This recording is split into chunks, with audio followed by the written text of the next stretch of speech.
This is the Albuquerque Business Podcast with your host, Jason Rigby. Each week, we interview leading local business leaders to inspire the vision and spirit that is in every entrepreneur, discussing strengths, weakness, strategies, systems, and the problems we can all solve together to fulfill a shared vision of a new future for Albuquerque.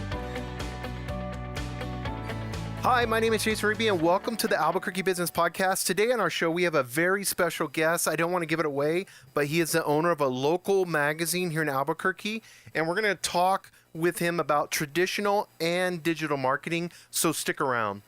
This podcast has been brought to you by 99.9 The Beat FM. If you're living here in Albuquerque, tune on your radio to 99.9 FM, or you can go and stream it at work at www.99thebfm.com. That's www.99thebfm.com. We also want to thank Duke City Marketing. They are the latest state-of-the-art digital marketing agency here in Albuquerque. If you're looking at doing Facebook ads, Snapchat, Instagram, Google, pay-per-click, SEO, whatever that may be, please don't hesitate to go to www.dukecitymarketing.com. That's dukecitymarketing.com.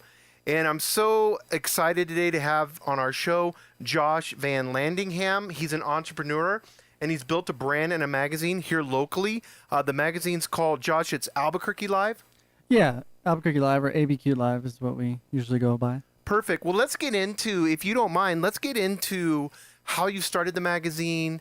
But are you originally from here in Albuquerque? I'm from a little north in the Jemez Mountains, but it's close enough that this was the closest city to where I grew up to. So right. I'm kind of, basically from here. And then I moved here when I was 18, came to UNM and did the whole thing and worked at UNMH. So I'm right. I'm basically a Burqueño, as they say. Yeah. Oh, okay, perfect. Yeah. So you're, raised. Yeah. You were basically raised here.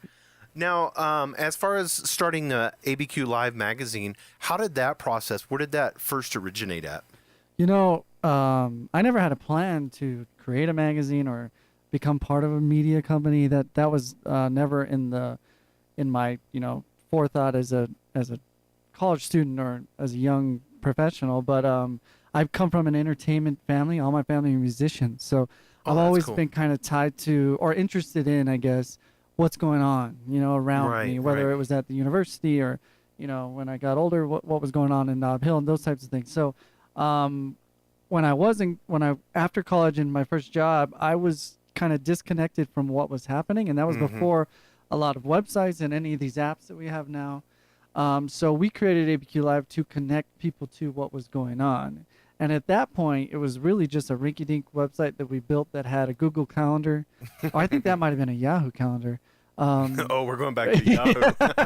So, and all it was listings, and people could, tie into what they wanted to do. And we're getting information from venues and bars and restaurants to the consumer, and trying to catch up with what the rest of other big cities were doing, and then that eventually evolved because we started taking images out and about at these events, and the images started taking off. Right. And that kind of created a transition into print media. I had seen San Diego had a giant entertainment publication at that time that had just got bought up by the newspaper. So I was like, well, hey, why isn't there one for young professionals here in Albuquerque? Let's try to do one. And if you look back at them now, they weren't so good. We were kind of trying to figure it out as we went. Right. But it was the evolution of the city along with a few guys that wanted to evolve with it. Right. And I think something that you just said that's so key, and I want to talk about it because on your magazine, if you get those, I know you purposely place them where young professionals out. That seems to be your target market. Right. Can you talk a little bit about that? Yeah, we don't have an issue with people picking up our magazine. It's a free publication, and if you look at it, I think it's beautiful. But we have to be really particular about where we put it, because I want our target demo to be the majority of the people that are picking it up. So we focus places like, and the target demo being young professionals and millennials, a lot of the university area, so like Frontier and Saggio's we go through tons, places like Marble Brewery where lots of young professionals go through, a few select places in Uptown. We just signed a big deal with the new Salt Yard, so we'll be tons of magazines out of there. So those types of locations where we know our readership is going to frequent. Yeah. And we feel like that creates that symbiotic nature of that also helps the businesses, right? because it's connecting right, yeah. them to them, right? And you know, and it's something that I want to talk about a little bit, especially here in Albuquerque.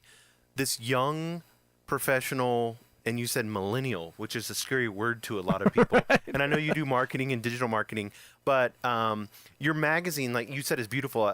You know, I would rate it with any magazine that's out there. I mean, the photography, especially on the food side of things, and we'll get into that later. But I want to get into this young professional, this millennial, and how you gear the magazine for that in that arena.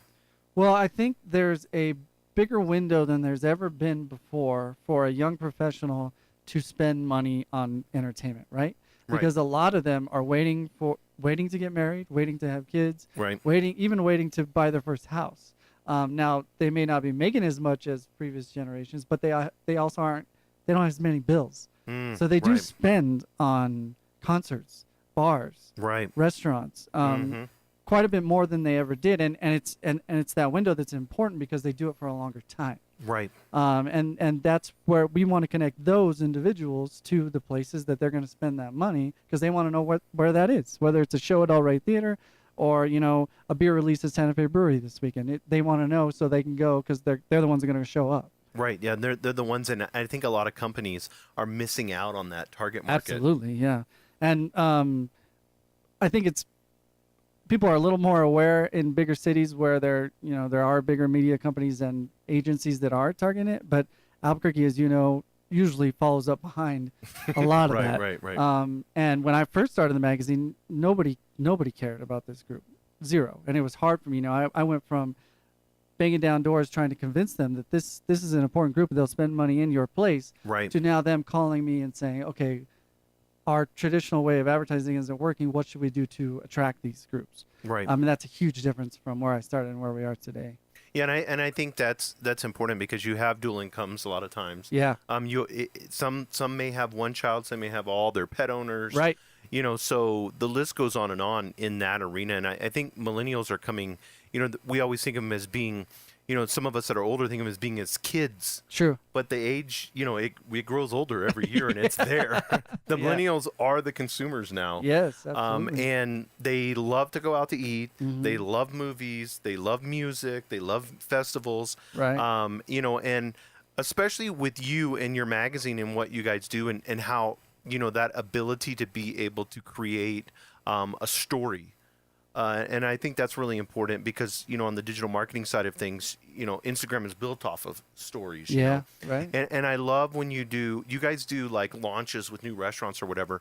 Can you talk about that a little bit? Like, what is it, if I'm an entrepreneur and I'm starting a restaurant, what are some of the first things that I could do that would help me launch, especially here in Albuquerque?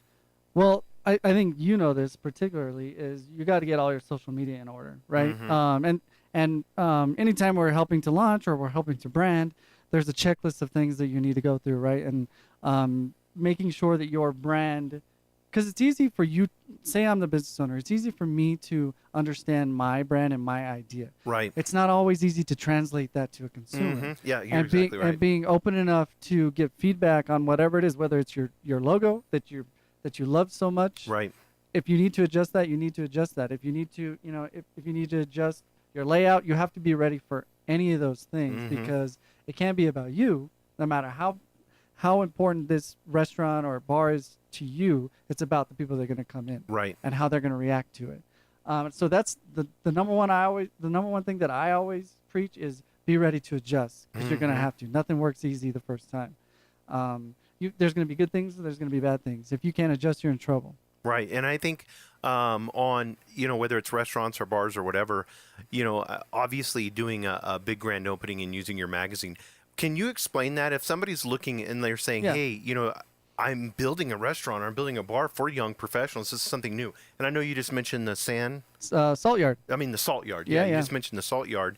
Can you kind of take us through the process of how if they wanted to hire your magazine to come in, what does that entail? Well, we do it a little differently than I guess some media groups would, is because we do dabble in traditional and newer forms of media. We like to call it kind of a circular process. Our magazine really focuses on what, you know, kind of what's happening and what's happened. And if you look in there, there's a lot of imagery of people having a good time at locations, right? And I call that indirect advertising. When you see an image, kind of like what Snapchat does, right? We were doing that in print before Snapchat came along. It's an image of somebody having a good time, and there's a filter that says where that is. Right, exactly. It's not about, come in and get 10% off on your wings anymore. It's more about, oh my goodness, they look like they're having a good time. I've seen this 10 or 15 times. Right. I better show up. So we try to integrate print, social media. We do a lot of Snapchat promos.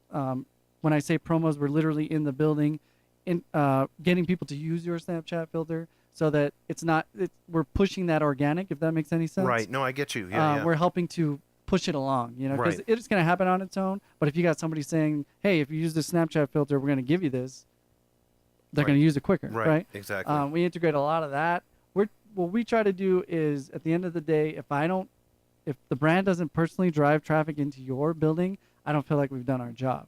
And that's a big difference between just buying an ad in a page Right. compared to some companies, or just getting a radio spot.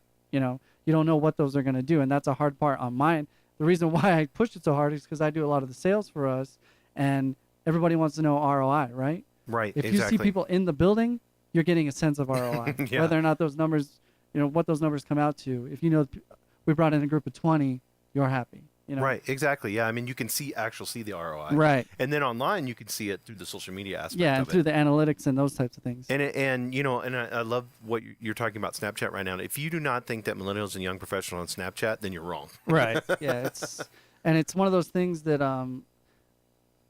it's going so fast. We're trying to stay ahead of it so we can make sure we can utilize it in the best ways possible. Right. But we talked about it last time I talked to you. It's kind of the Wild West of marketing right now.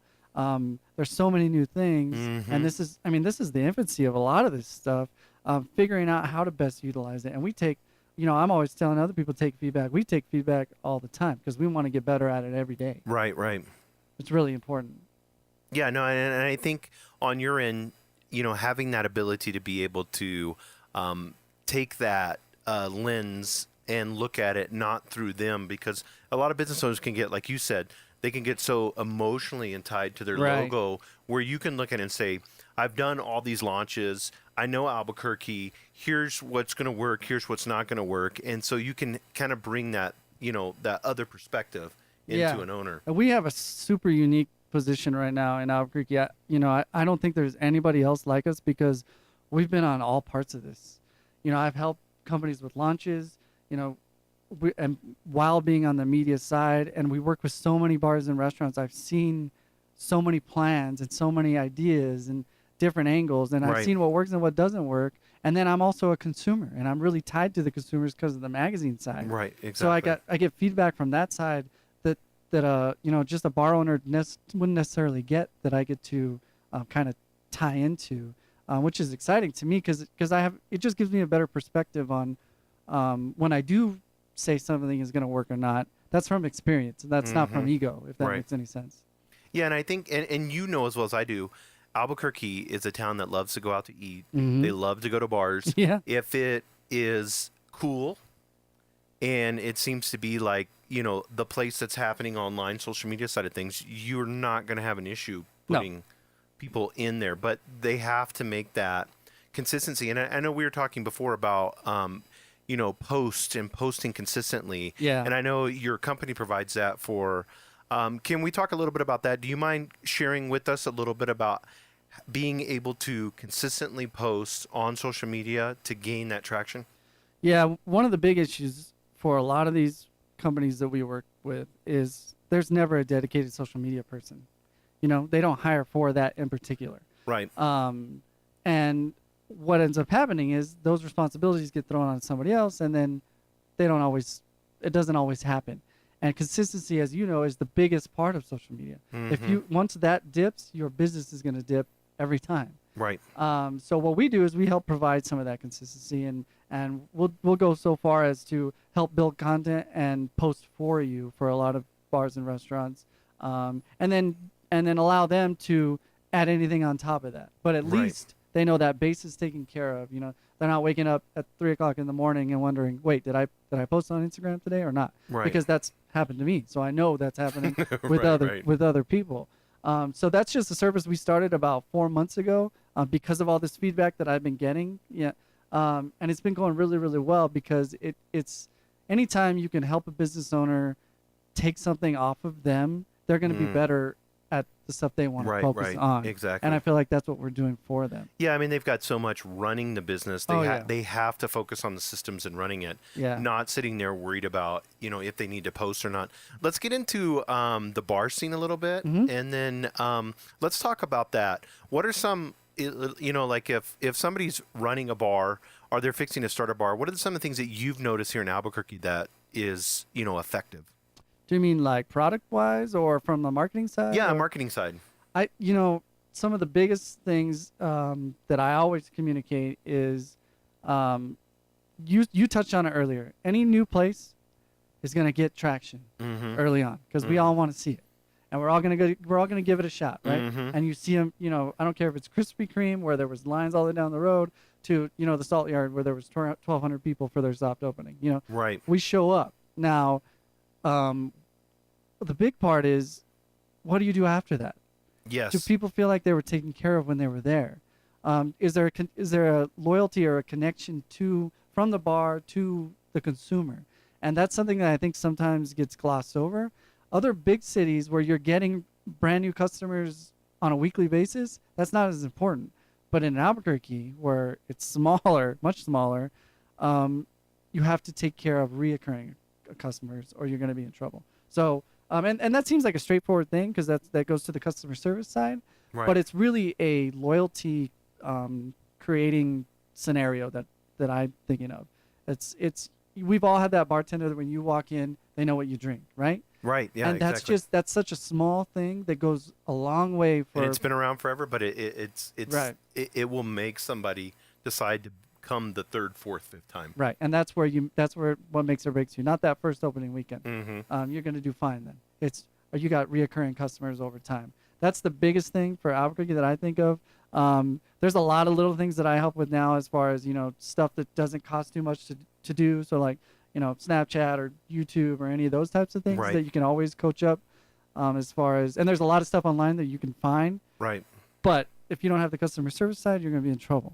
Yeah, and you were telling me, we were talking about it, and you were telling me about the seasons. Is that the new 52? Yeah. Is it Seasons 52 or whatever? Yeah. And you were telling me about their process. Yeah, I think they did 3.5 weeks or 4 weeks of just training dinners before they opened. So wow. I mean, if you think about that, the amount of food costs and labor costs for opening for a month without any new consumers is a huge amount, and that's something that a corporate entity can do, and then all of a sudden they're, you wonder what, now why when you walk in, their customer service is impeccable. It's because they put that amount of time into it. And that's a good way to look at it. I mean, I get that a local place, it probably isn't going to train for 3.5 weeks, but I think having that idea of 3.5 weeks, a month of training is needed. How do you integrate it as you're going is important. Because there's a lot of upsell procedure. I mean, there's just a lot of. But I think one of the things, and coming from Seattle, coming to here, customer service, and it's even joked about here how bad customer service is. Right. So if it's a -2 and you just hit a 5 on a scale of 1 to 10, you're hitting it. Because most people here are not expecting to be treated well. Right.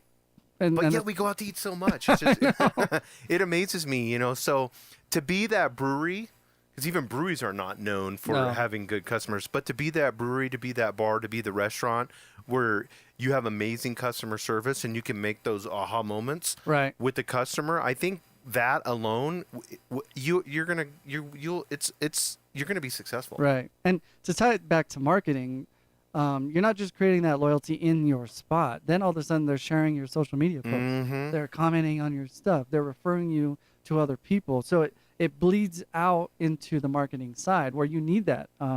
It's super important to have shares on your posts so that you're not having to boost everything that you do, or that they always use the filter when they're in your spot because they feel like they're a regular, so they connect to that brand. Right. So it bleeds up into the marketing side. And social media is so huge in Albuquerque because, and we've talked about this, Albuquerque is a big but small town. Yeah. So when you have a small town mentality, social media is huge. Yeah. And it's a way that launches, like you said, you guys, assisted with the launch, or there was a soft launch or whatever, but there was 1,200 people showed up. Right.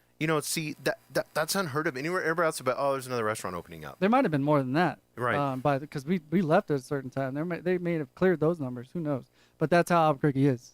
We show up when something opens. Right. Yeah. And I think, so working on those systems as a business owner, working on those systems to say, okay, this is going to be successful if we do these things. Yeah. And you can get a hold of Josh and he can go through that with you. But if we do these things, we know we're going to have a good launch. That's right. a given. From now, what can we do to have the sustainability? Right. And that's something I talk to my clients a lot is when that launch is happening, are we gathering a lot of the material that we can use to use down the line? Right. Whether it's for Facebook or Instagram or whatever. When your place is full, you want those images, you want that video, and it's hard. If you can get their email addresses. Right. That's even better. If you got, we're doing a promo tomorrow where we're gathering emails because that's important too. So, but again, is the business owner going to think of that? Not necessarily. I think it's easier to have us help you gather that stuff so you can worry about the 15,000 things that are going wrong on your launch because that's just,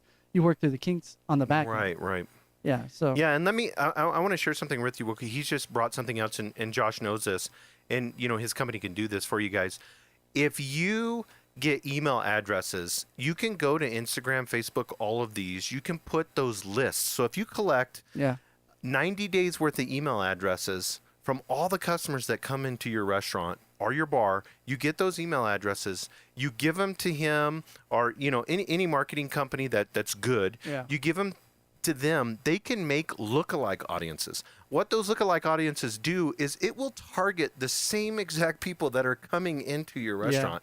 And think about that, and you know this as well as I do. Think about that. Where else can you target that specifically, where you can say, out of 90 days, we've been having people that love Joe Rogan podcasts. I mean, Facebook knows all this about you. Instagram knows all this about you. Yeah, they do. And they're pet owners, and they're this, and they're that. You can turn around and target those same exact people. It's so simple to do. Right. But yet no one's doing it. It YouTube amazes does me. it too, right? Right. YouTube does it too. Yeah, exactly. You can do custom infinity audiences. And I think it's awesome when we look at what your magazine's doing, not just with launches or not just on the marketing side, but the stories that are inside and how you're highlighting businesses and restaurants that are, up and coming. I want to give props to your photographer. Yeah, Corey. Yeah, Corey. I mean, the pictures are amazing.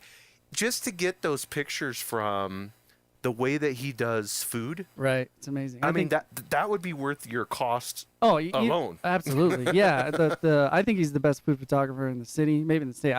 I'm biased a little bit too, but I think that's what you see it in the numbers too. When we're releasing things, those are the things that really jump off. Yeah. And if you go to Marble Brewery, go to these places and look at it's ABQ-Live Magazine. Yeah. Just look at the pictures, especially on the food side of things. And I'm really lucky. So Corey Kobayashi, he's my partner in the magazine, and he's more of the art side of it, right? Right. I'm more of the analytical sales side, marketing side. Right. And I'm really lucky because you talked about it before. The magazine's got to tell a story throughout, and he helps. I mean, he's the catalyst at laying that whole thing out from start to finish, and each issue telling a story and getting the point across and integrating whatever clients we have into the content that we have. So I think that's why we've worked together for so long, and we work well together for so long, is because he has an amazing sense of that side. Right. And then once I have the product, I can get it out and explain to a client why we can help them drive traffic, right? Yeah, there's nothing worse than picking up a magazine and then you're just rolling page after page and there's no content. It's just ad. Right. And that's what I loved about your magazine. When I first looked at it, I was so impressed with it because it basically highlights, you have on the front cover, you have, a business owner or, a restaurant owner, whatever it is. And then from there, you go inside and you tell those stories. You have a happy hour section in there, and I know you're going to be doing an app. Yeah, we tested an app a year and a half ago, maybe 2 years ago, that went really well. It just didn't do all the things we wanted it to do, but we knew that the interest was there. Right. So now we're getting ready to release that. I'm hoping in the spring of 2019. And our happy hour section in the magazine has done really well.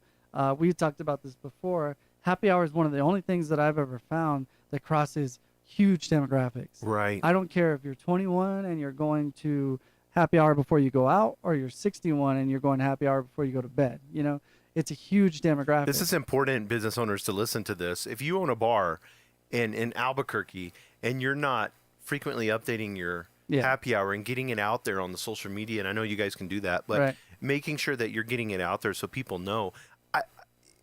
Is there a place that's unique with happy hour, or is there anything around There's here? a lot of them, yeah. I always go to Monte Vista because that's where I kind of started my way of thinking of what happy hour can do, because when I was in school, it was 15-cent wings and $2 Shiner box, and we were there every Tuesday, and so was half of UNM. And that created a whole culture that is now Nob Hill Tuesdays, which is not typically a busy night in any city. Right. But for Albuquerque, we got so used, and it became part of the culture that you went and had wings and beer on Tuesdays, that it built this culture in that whole area. And that's what one happy hour can do when you get the right amount of people and the right amount of momentum with it. So that they always do a good one. There's so many now. Garduño's does a great one down in Hotel Andaluz, where they do live music, and they got the patio out there in the spring. Right. There's a lot of them. What were you saying? There's something early, like for people that were on late shift or something? Fiestas has a very unique happy hour. They do a early, like, morning happy hour for any of the late shift people on the late shift that want to go have a beer after work, just like a normal person would. Right. But, their times are flipped around. So that's awesome. I think they're the only ones that are doing that I know of. That there may be some other spots, but that's the first time I'd ever heard of that. See, and that's awesome. That's being extremely creative. Right, and finding a niche. That's part of what if you're competing in Albuquerque, you got to carve out some kind of niche for to be successful. Yeah. Why if you're a bar or restaurant and you're right next to a hospital, why would you not do that? Right. Yeah, I mean, it makes a whole lot of sense. I mean, there's shifts going 24 hours, 7 days a week there. Yeah, exactly. And, so young professionals that work at the hospitals, that love to go out after a shift and go out with their. I think that's awesome. Well, I want to get a little bit into not just the bar scene per se, but as an entrepreneur, what are one of the things that you would say would be most important for somebody that's starting a business here in Albuquerque? That's interesting. I touched on it earlier. I think one of the big things is being able to adjust to whatever comes your way. Right. Because you're going to have setbacks. There's literally hundreds of setbacks that I've had since I've started. That in the moment it's like, wait, how are we going to get past this? And then as you look back on it, it wasn't as quite the big deal that you thought it was. But if you're able to adjust based on those, and evolve over time, and making sure, because like I said before, my product wasn't a magazine when I started. Right. But I saw a niche there that was open, and we were able to evolve to fill that niche. And I think that's really, really important based on whatever business you're a part of. Can you adjust and fill the role in that city? Because if you're trying to, slam an idea into a place that doesn't work, you're going to have so many problems. Right, exactly. But if you can adjust based on your audience, based on your location, based on your city in general, or if you're doing, maybe you're doing a web business that's national, what makes you different, and how do you fill those niches? I think that's really important. Yeah, and I think especially now, and I love that you said that, people try to be so general. Oh, yeah, well, I'm going to open up a bar and call it the Albuquerque Bar. You know what I mean? I'm making fun that way, but it's like you've got to be niche nowadays. The places that we visit, there's a specific reason why we go there all the time. Absolutely, yeah. And I think it's okay to start general, but if you don't ever focus in that primary objective and that primary audience and your primary focus for your business, you're never going to get very far. Right, exactly, and I agree with that. Well, we're going to take a short break, and then we'll be right back with Josh Vanlandingham. I want to make sure I get that right. With ABQ-Live Magazine. Join us this week for another episode of the Albuquerque Business Podcast with your host, Jason Rigby. Each week, he interviews leading local business leaders that inspire the vision and spirit in every entrepreneur, discussing strengths, weakness, strategies, systems, and the problems we can all solve together to fulfill a shared vision of a new future for Albuquerque. Listen or download this Sunday afternoon at 4 from your favorite podcasting app. And we're back with Albuquerque Business Podcast and with Josh with ABQ-Live Magazine. Josh, what is your website for your magazine? It's www.abq-live.com. So it's abq-live.com. Right. And does it have, is there a way in there to get a PDF of the magazine, or do you guys have anything? Just like... contact us if you want a digital copy of the magazine, or we can send you we can send out hard copies. We do a lot of different things depending on if you're a business or just a reader. We don't do subscriptions just yet. It's probably something we'll start in this next year. We're more about people actually going into business to get the magazine. Right, and actually getting it right. Yeah, that makes sense. So I want to go into a little bit about, I want to continue this on the digital marketing side, if you don't mind. I know we're both experts in that arena, but I want to get into the bar scene here in Albuquerque. I know we've talked about, happy hour and different things like that. We've got into it, and I know you've even ran bars. And so on the operation side of things, especially when it comes to customer service, what do we look at what should an owner look like when you first walk into the door? Let's put it this way, because I almost feel like you're like the nice version of Gordon Ramsay. like Albuquerque, you could you're like the expert in that arena. And so when you walk into a bar, what are some of the first things that you look at? I think the first thing is the environment, right? Visual. We're also visual, and I think that's part of what separates our magazine from a lot of things is we have that unique tie into what people want to look at. Right. And bars are doing, that's come a long way now compared to, when I was in my early 20s where, you just open up the doors and it could be a dive bar and there could be a pool table and a couple of neons and you'd be good.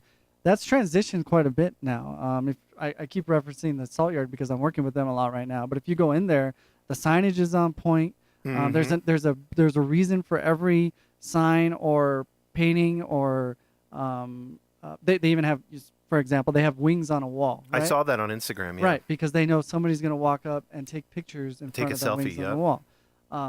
There's things like that where it's really thought out compared to where it was when I was in my early 20s. So that's important, being able to adjust if your margaritas look really good, put them in a glass that's going to be photographed really, really well. Right. Things like that. I think that's really important. And I always start to twist it right away into how are we getting what's in here out to the public at the cheapest way possible. And that's where my brain goes. And that's the way you do it, right? You want people to, you want to crowdsource that marketing, and that's what Snapchat and Instagram and Facebook will do for you. So that's number one. Obviously, on the customer service side, you want to be greeted. Again, we talked about it earlier.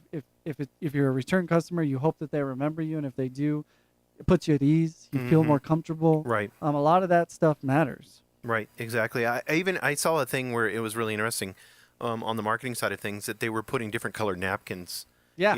With the person that came the second time or third time or whatever. It's very clever. There's a few restaurateurs that do that where if you see a red napkin on a table, it's because they're a first-time customer, and then all the service the server knows that, the manager knows that, because it's a different experience for them than it is somebody returning. Yeah, see, I love that because that right there distinguishes. So now not that you want to treat them in any, you want to treat them like they're a first-time guest all the time, but at least you may need to explain the menu a little bit more.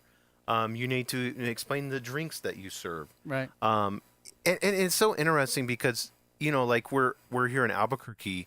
The Hispanic population, is large, and we have amazing Hispanic food. Absolutely. And how can you be creative with that? Like you said, the margaritas. How can you do that differently? What type of like you said, even getting down, you can find unique glasses so inexpensive. Right. Yeah. And there's a lot of people that are finding unique ways. Even from I just saw a video from Desert Valley who's doing some of the chili and cheese that they're pouring onto your plate at tableside. That's some, awesome. Some of that stuff that you can be. It is something that's maybe traditional, but how can you spice it up and not create it differently, but do something differently in the process so it's different than enchiladas somewhere else or whatever. Right, just a hot plate coming to you. Right. Right, that customer experience. Right, making and sure. I mean, we all watch Netflix. There's hundreds of shows on there that really go into these amazing customer experiences that some of these restaurants do, and you don't have to be over the top, but I think anything that connects the consumer's brain to, okay, that was unique, gives you an advantage. Right. No matter how good or bad the food is. I mean, it can't be terrible. Don't get me wrong. But Right. Yeah, and we talked about that before. A place that I've visited several times. I don't know if you know the place or not. I won't say it on the air, but it's a really nice place to go to. It's kind of like the place to go if it's nice, nice, and you want to go have drinks. For New Mexican food? Yeah. No, not for New Mexican food. Just in general, they have all different types of food, but it's known out there, and I've talked to other people, and I went there and experienced it myself. I was like, this is such a beautiful place to go to, but the food is horrific. Oh, yeah. I probably know what you're talking about. And that's sad, that it's that missing element. True. How do you get that back? You know what I mean? That's tough. Yeah, it really is tough. And it's amazing if we're talking about the same place, their venue and their ambiance is at a level that people still will go back because of that. So that says something to what they're onto there. If they can get that third part of the food, which should be the most important part, even close to good, then they should be doing fine. But it's tough. Right. Yeah, I know. Yeah, and that's something that is, it just shows you how you can have that missing piece. And as a business owner, having somebody come in and tell you or show you that, and taste your food and go through the process, that it's so important, because I don't know how many times I've had that where I've had somebody, and it kind of hurts your feelings a little bit because you've poured your blood, sweat, and tears into the business, and then somebody come around and tell me, why don't you do this differently, or why are you doing that? We don't like to be questioned. Our ego doesn't. Oh, no, it's tough. That's really hard to take, and you just have to kind of step out of the moment for a minute and remember long term. That's what I tell myself, at least, because I say I like feedback, but not all feedback is good. But being able to use that, and some of it is real and useful, and some of it's not, and being able to pick and choose that. But you're right. I've been there where it's like, dang, we are doing this wrong, or this looks wrong. We should adjust. But it's not easy from an ego standpoint. Right. I went to a pub bar, and it was so awesome. I was in the Marine Corps, and this place is in Arizona, and this place caters to, the guy was a Navy SEAL, and so it was just it almost looked like a CrossFit gym inside. And it was packed, but it caters to military, it caters to police officers, firefighters, stuff like that, and even had lots of memorabilia. The firefighters had put special things in there. There was a ladder in there. Wow. The base there had put different things. And it was just a really cool atmosphere, and I fell in love with the place just going there. The food was bomb. Yeah. It took me an hour to get my food, though. Right. And I'm sitting there struggling inside, and it was packed. So I was kind of okay, but there's that missing element again. Yeah. The service was absolutely horrific. Yeah. And then I felt even worse because I even went to their website and read about it, and they only hire veterans. Oh, okay. And disabled veterans and stuff like that to help serve the food. So then I'm feeling bad about the review that I left, because I was like, this place is awesome, super cool. They need to have more of these, because it creates community, which is really hard to do. But waiting an hour for my fish and chips, it's tough. I literally an hour waited, and I so wanted to give it a great review. I so wanted to fall in love with it, even more than what I had. But that little thing kind of ruined it. Right. Yeah. And it's tough. It's tough to get them all right. It's not an easy industry. I mean, what other industry do you have thousands or millions of people, especially now, able to come in and judge you? Yes. For every little thing that you do. I mean, it's a tough business. And what I always tell everybody is, don't review unless you've been there 2 or 3 times. Right. Exactly. Get a full picture. Try some different plates. Give the benefit of the doubt to the place. Yeah, you're right. Yeah. Because it's just too hard, especially if you go for opening. If you're doing reviews after a grand opening, I just can't even believe that's possible, because they're not even who they're going to be yet. Right. They Let them establish their themselves. culture. Yeah. Let them establish themselves. Let them figure some things out, and Right. then you can get on Yelp or wherever you want to get and review it. Yeah, I think that I love that, and I think we all need to heed that, including myself. I'm going to use that from now on. You go to the place, give it another shot, Right. and then see if it's consistent that way. Then you can do. Yeah, that's so good. Because consistency over long term is what really matters. Everybody has a bad day. The chef could have, and especially in a restaurant where you got so many different, things going on, and you got the server, you got a bartender, you got a chef, you got a cook. You don't know if that cook's going to be there the next time, and so give it 1 or 2 times, and if it's still terrible, then by all means, Right. write that review. Or if there's still something that's bothering you, write that review, because then that's feedback for the location, and maybe they adjust. That's the other thing too. Locations have to be able to adjust based on what feedback they're getting, no matter how hard that is. Yeah. Have you had a restaurant or bar here ask for reviews pretty regularly? Yeah, for sure. Is that a process you've seen, or? Yeah, it's just tough because a lot of them are dealing with Yelp, and Yelp reviews are weighted differently. That I don't even want to get into that.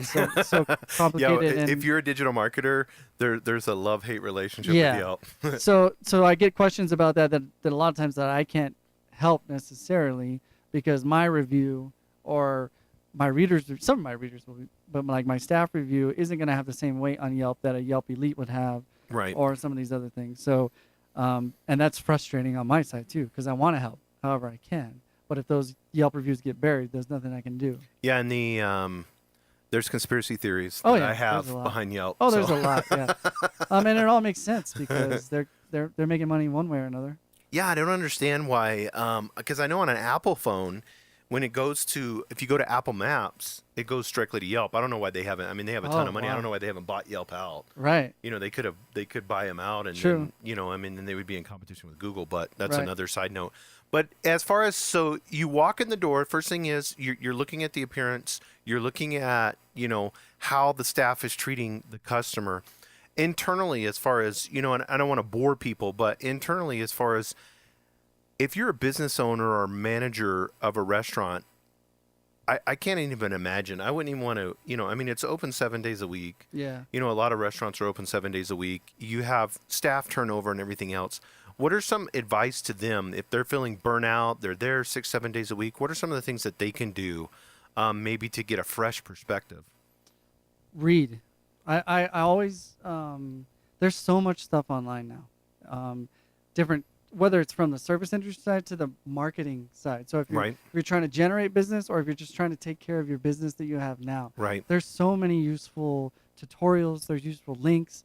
I'm on Reddit every single day because there's so many things that I just pull off of there and try to use in my daily life.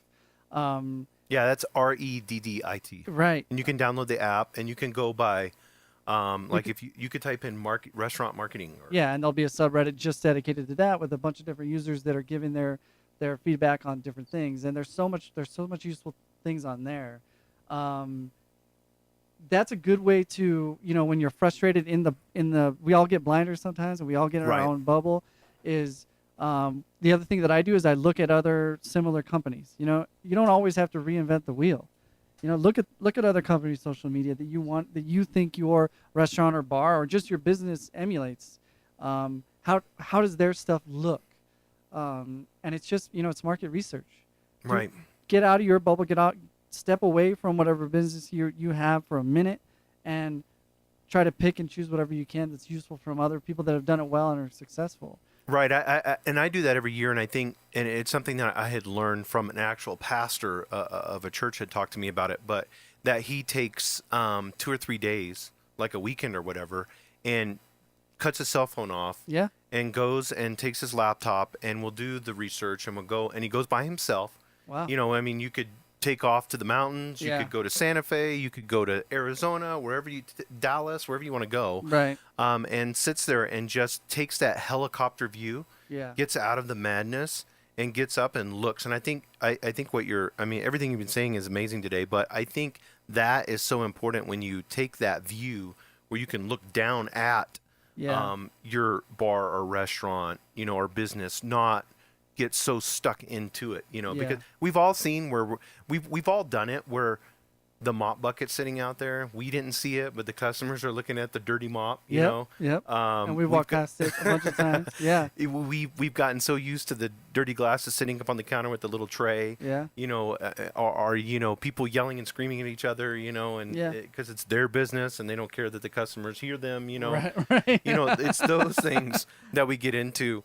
Yeah. So perspective is the thing there, though, right? And not everybody, especially when things are crazy. I get that you can't take a week off and decompress on a beach somewhere, right? Right. But if it's an hour, or if it's if it's an afternoon or whatever it is, getting it out and trying to, I call it like perspective exercise. I'm always trying to make myself see the big picture, especially when things are frustrating in the micro, in the moment. Pull out of it, see what the big picture is. If it still makes sense, what doesn't make sense, because that's where you're going. Right. It doesn't always matter as much what's happening right this moment as where you're trying to get to. Yeah, that's so good. I love that, because at the end of the day, you have to look at it and say, am I treating my customers well? Yeah. Am I serving them to the best of my ability? Is my staff serving them to the best of my ability? And if they're not, then either it's ultimately, I look at it as this way, ultimately it's my fault as an owner. Yeah. And there may need a change that I need to make. Let's get into that a little bit. What if what if a business owner wants to make a change, or a general manager wants to make a change, and they get a little, they're getting some rough feedback. Maybe you are a general manager of a restaurant and the owners, are stuck this way. What are some of the things that you can do to kind of help create that change? Feedback. So that's another useful tool for social media, right? Because a lot of things that work start as small. Maybe it's a special that you just threw out there, or maybe it's a happy hour that you tried, right? And if you're seeing feedback from one, sales numbers, right? Right. And then two, if you create something and it goes bananas on social media, going to, I don't care if it's your boss or if it's me going to somebody trying to get them to work with me, if I can show them numbers, if I can show them, look, people are interested in this, data, analytics, that works the same way. Right. And I think a lot of times, when you're in the business, or you're a general manager or you're a manager, you don't necessarily think of it like that. I mean, me and you are both marketing guys, so I think we may think of it more like that. But if you can prove there's interest, hey, the owner still might not be into it, but at least you did your due diligence and took the feedback that you're getting, combined with information, and presented it, right? It's to me, I look at it as if I was presenting something. Yeah, and I didn't know. I think anybody, if they saw feedback, especially on the social media side, and let's get into that a little bit. So let's say you are a business owner, general manager, and you're wanting to get more into social media, and you own a bar or restaurant. What we talked a little bit about it. We kind of went surface, but let's go a little bit more detail, if you don't mind. Let's pick Instagram, for instance. I actually saw that new launch with that one place that you're talking about. I saw their logo with the little dog or whatever, and then it had. Let's get a little bit into Instagram, if you don't mind, and a little bit more detailed with that. What, as far as what a business should be focusing on? Right. Yeah. Exactly. Yeah, I think Instagram is as more so than any of the social medias is imagery, visually driven, right? Right. So your Instagram needs to, and there's two ways to look at this. One, you're looking at every image by itself, right? And then you're looking at them all together because there's a theme. And I think sometimes that second part is lost. But if you look at some of the really, beautiful and well thought out pages, when you scroll through it, there's a theme through the whole thing, even down to colors.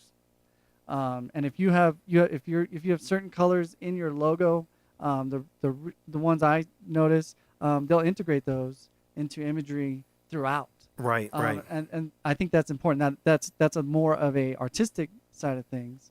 But getting back to why I think it's really important, Instagram should, to me, first thing you should be thinking about is, okay, what makes some of our products different than other products? Because that's what you want to showcase on Instagram.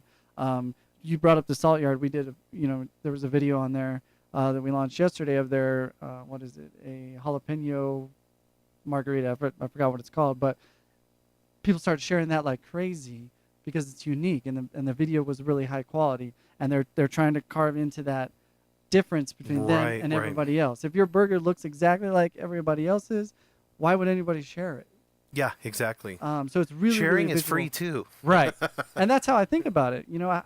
Anything you put on there, you're trying your best to get people to like, comment, and share. Mm-hmm. And if you're not, then why are you putting it on there? Right, exactly. Yeah, and I think and using Instagram stories. Yeah, that's important too. Yeah, I mean, we all go up there and click those little circles and watch all of those. And if you don't know, I encourage you, if you don't know about Instagram stories, go online and read about how long people are staying with Instagram stories and how, like right now, I just read an article here the other day, and I know you know the same thing. Instagram is number one right now. Especially for that demographic that you're trying to reach, the young professional.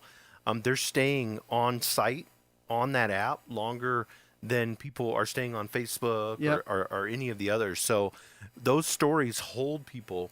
And if you're consistently creating content that you can put, like a launch, for instance, you can literally take all those videos that you've done at the launch, everything that you've done at the launch, from your menu, from your presentation of food, you can have so much content off of that 2 hours or 3 hours or whatever it is. Yeah, that you can use for a lot of different things. Yeah, you can use it for several months. And I think that's important. We forget about, and it's so easy to post Instagram stories. It really is. And if you need a bartender to do it, or and that's what I encourage people to do. If you have somebody that is deeply ingrained in the culture, if you can't afford to hire somebody to do social media at your business, get that cheerleader that loves your business more than anything, and give them access to your accounts and let them post for you and encourage it. I've done that. We've done that all the way back. I mean, way back when we first started the magazine, we had a go-go dancer down at Effects that would do social media for us in the club. Yeah, see, that's perfect. Right? Especially in that arena. Yeah. I mean, you have a club, literally, you have content every night you're open. Right. And I get there is some, hesitation or wait, we don't want to give everybody your passwords, and you don't. That we're talking about somebody that obviously you trust and cares about your brand. Right. It's not just some guy sitting at the bar here. You can change your password in 2 seconds. You can. I mean, if we're giving them access to the register. Right. Yeah, you should be fine with the Snapchat password. Yeah, exactly. And then just watch it, and monitor it, and have a couple other people watch it and monitor it. But that person that I went to a brewery the other day, and you could just tell the waiter had so much passion for the beers. Yeah. Somebody like that, he would love to be able to take that beer and talk about the beer and walk around and go in behind the scenes and watch it being brewed, And it's just sad because you don't see a lot of that on Instagram. There's a few bars and breweries that are doing it well, but show how you make the drink. Yeah. I mean, I know we don't like to give all our secrets away, but sure. That stuff, people remember that when they see things, the content, like pouring the chili and the stuff like that. I mean, it's so unique.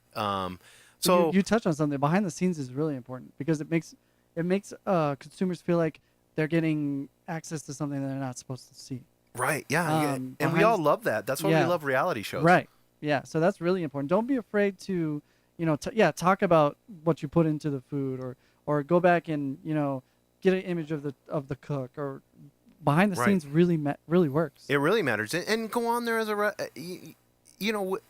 it's so funny because I watched this one time and it was so interesting. Somebody went on there and it's like, hey, we had some issues for the last couple of weeks and we've got them figured them out. And they talked about it. It was a United States manufacturing company. Oh, that's interesting. And they were like, the looms were messed up. We're sorry. They even went on at Christmas time and they're like, we're sorry these products, we underestimated the amount of people that would buy them and we're sorry that they're out of stock. Here's the reason why. Yeah. And they went into, this person, we had to let them go. And so distribution was down and I watched the whole thing. I was really intrigued, and if I'm watching, I know other people are watching it, but it made me it made me think like they're normal people. Yeah. Yeah. It's not robots, Right, and if you're connecting to your audience, they're going to be they're going to hold back on that review until their third time because they know you compared to, or at least you're honest with them, right? Right. I think one of the things you touched on earlier about waiting for an hour, there's two different things there, right? If you wait for an hour and you're the only one in the restaurant, you're probably going to lose your mind. But if you're in a super busy place, right, and the staff is like, hey, we're really slammed, we're doing whatever we can for you, here's a complimentary chips and salsa or something. yeah, an update, yeah, Then just that honesty goes right. so far, and it alleviates so many issues. But there is that stigma where everybody wants to seem like, oh no, everything's fine, when it's obvious not everything's fine. Just be straight. So how do you empower, let me ask you this, like bartenders and wait staff and stuff like that, free chips and salsa or a free drink or whatever. Yeah. How do you empower that to the employees? One, where they're not giving it away all the time. Right. But when there's situations like that they can, I know Nordstrom does amazing at that. But, have you had success with that, or have you seen success with that? Yeah, absolutely. I'm all about taking care of people. So you just put in systems, and really there should be a step-by-step approach. If somebody's sitting at the bar and maybe their food order got wrong, so it's going to take an extra 30 minutes. What is the process? It's almost like, way back I was I worked at a call center, and I was in sales, or I was in saves, I'm sorry. So you had a whole list of things you could go through to help the process, right? So it's the same kind of thing where the management knows, okay, if they did wait an hour, then it's okay to give them chips and salsa. Or if there was an issue with their food, then it's okay to comp it in these scenarios, right? And it's just about the systems and the process that you have in place, because you're right. You don't want it just happening willy-nilly everywhere, because then all of a sudden everything's getting given away and you don't know why, So systems are hard, especially in bars and restaurants, because there are so many variables. But the more you have, the better off you're going to be.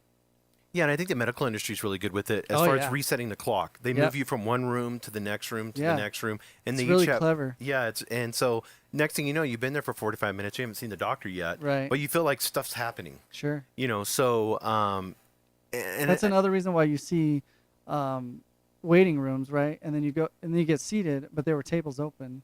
They're doing the same thing. They're separating those times. Maybe they didn't have a server for those tables anyway. Right. But it doesn't feel like, if you're waiting in the waiting room for 45 minutes, or if you're waiting at the table for 30 minutes, right? If it's split up, it doesn't feel as long. Right. Exactly. Yeah. And it's always amazed me too why there haven't, when you're waiting, maybe it's a full restaurant and you're waiting, how understaffed the bars are. True. And then, because I always like, if I have to wait and I know it's going to be a long wait, I like to go get a drink. Yeah. I'm going to go get an IPA. Yeah. And then you have to cash. It's awkward. You got to cash out with the bartender, and get that one drink, or give them your card and then transfer to the table. And I know people don't, tips and all that stuff. It's always amazed me why a restaurant or bar hasn't had a process for that part, just to make sure people can get drinks. There's some more things being implicated. POS systems are getting better and better. I'm sure you've been to places now where they're literally putting it on a pad when they're ordering right in front of you. That's going to increase some of the things. As technology goes, I think a lot of those things will go away. One of the problems with staffing in Albuquerque, though, is it's so inconsistent. Business is so inconsistent here. So you have to be careful about your payroll. And you're always weighing on the side of saving money, right? Right. So you see that a lot where you get slammed all of a sudden, and you're like, well, how do they only have 2 or 3 servers? And it's probably because typically at that time, they're not that busy. Normally that busy, right? And you got to adjust over time. If that night starts to get busier, then you adjust. But Albuquerque's still up and down depending on what day of the week it is and what's opening and what's going on where. A lot of times it's the same groups getting shuffled to different parts of the city, and it's just hard to overstaff in this town. Right. Yeah. Because you're always looking at cost. And like you said, earlier, your ROI, I think that's the most important. Well, let's get into, we're going to wrap it up, but I want to get into your, some of the things that your magazine does. Everybody looks at a magazine and they look at the print side of things. Right. But can you tell me some of and I know launching an event is super important and you guys are great at that, but can you tell me a little bit more about some of the things that you guys do? Yeah. Some of the big stuff that we do now is we do a lot of social media management. So we're helping from whatever you need, from start to finish, whether it's creating content or straight posting for locations. We do a lot of that now. That's taking up a lot of what our focus is. But we even do, we build websites for companies. We build commercials for companies. Even if you just need straight food photography, we'll come in and shoot that as an independent thing, even if you're not one of our partners. We try, when I first started, Albuquerque the magazine was 350 pages, and the Alibi was 40 years old and, intricate Right. in the area. And I had to do whatever I could just to get people to take a chance with us. And it meant going from building their ad to putting it in the magazine to then going and shooting their events to literally taking people into their place and making sure they said that they were from us and bought drinks, right? So everything we could. And that kind of turned into our bread and butter. Now we have so many different things that we can do for a place or a business compared to just a straight ad in the magazine, where I think that's the base of what we still do. And our magazine is so, like I said, flies off the shelves and is really important. And now that readership is up across the country for magazines and books, it's coming back around. Beyond that, we do whatever we can for our clients. And I think that's the main reason why we're successful where not everybody else is in this city. Yeah, I think alone just taking a business owner, taking your expertise and the amount of consulting that you do. Right. I mean, you're basically getting the marketing for free if you look at what you could charge for consulting. Oh, absolutely. And seeing things. So I think it's, and if you haven't, what's the best way to get a hold of you, Josh? I mean, is there, do you have is there an email on the website? Email is probably the best way. My email is josh@abq-live.com. So it's ABQ-Live. Yeah, don't forget the dash. Josh@abq-live.com. You can always get on the website and just go to contact us. A lot of that stuff still comes to me. Okay. Social media, we still see a lot of that. You get on Facebook and say, hey, trying to get a hold of Josh, come right to me. Oh, okay, perfect. A lot of that stuff. Yeah.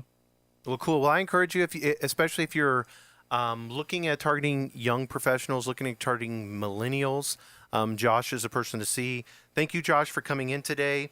And that is today's episode with Albuquerque Business Podcast. Thanks for listening, and want to wish each of you a great day. If you want to, we would love to have you subscribe to our podcast on iTunes so that you never miss an episode of what's happening local for business here in Albuquerque. You can stop by our website also at abqpodcast.com. That's abqpodcast.com. Have a great day.